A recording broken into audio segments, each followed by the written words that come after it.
So today I'm sanding. Yeah!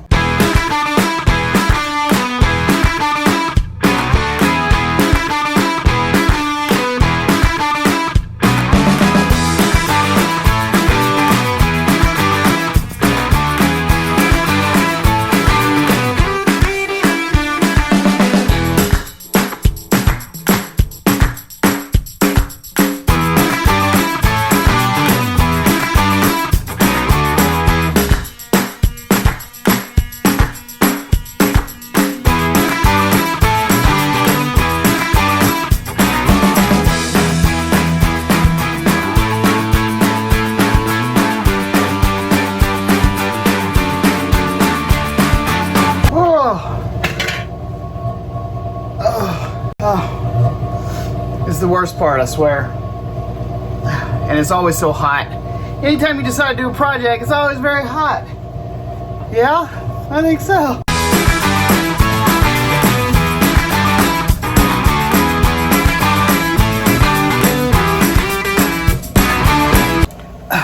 Honestly, most of the hard work is all prep. It's not the painting, it's how much crap you have to go through in order to get the paint on the stuff that's a pain in the rectum. And when you have this much woodwork and these many little nooks and crannies and everything you gotta scrape into, oh my God.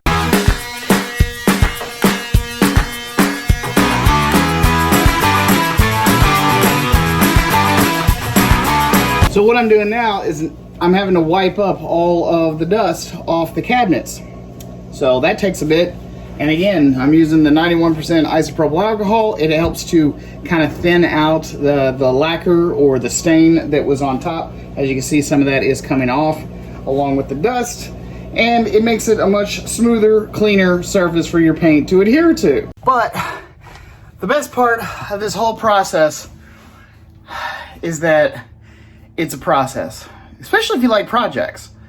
I'm not a huge fan of painting or surface prep in general, but I really do think that there is something quite amazing, like when you're taking on one of these kinds of projects. You're looking at like a piece of history, but then you're making it your own. On occasion, I feel a little bit meh about, you know, changing things up and rearranging and maybe altering the look from its original, but like I'm not a purist at all. Rip out what you don't need, get rid of weight, shed things that are in your way or just don't make any sense for you or the way you like to camp. But ultimately, like, you always will start off, you're going to start off with something that's pretty daggone close to like what you want initially. And then you go, okay, well that's, you know, I don't really like that one thing, but I'm willing to live with it, and or I'm going to change that as soon as we take ownership of it. You know, and there's always going to be stuff that you're going to want to change or make your own or swap out for something different.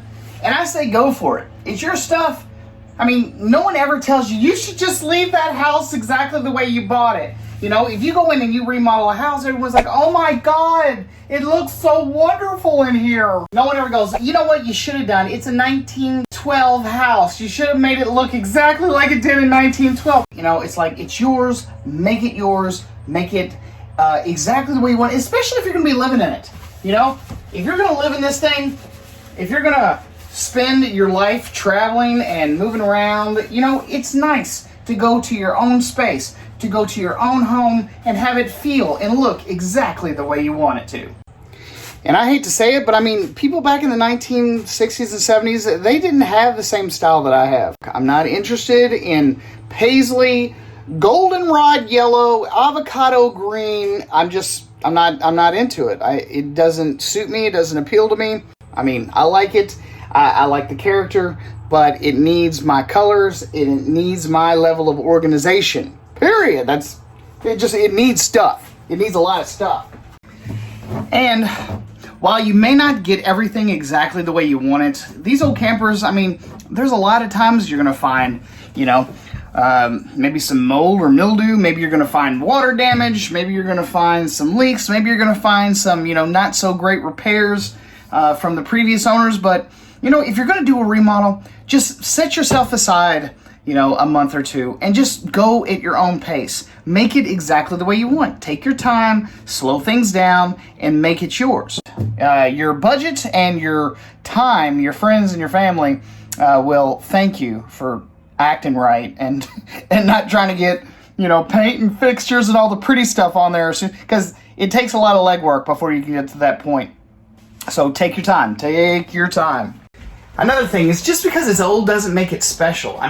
But when Grandma puts on a new dress, you're like, oh my God, Granny, you look absolutely wonderful in that new dress. And that's all I'm doing in here, man. I'm giving Ivy a new dress. I think she deserves it. At any rate, guys, thanks again so much for watching yet another riveting episode. I'm your host, Mark Puckett, and I'm going to see you guys again on the next one. Peace!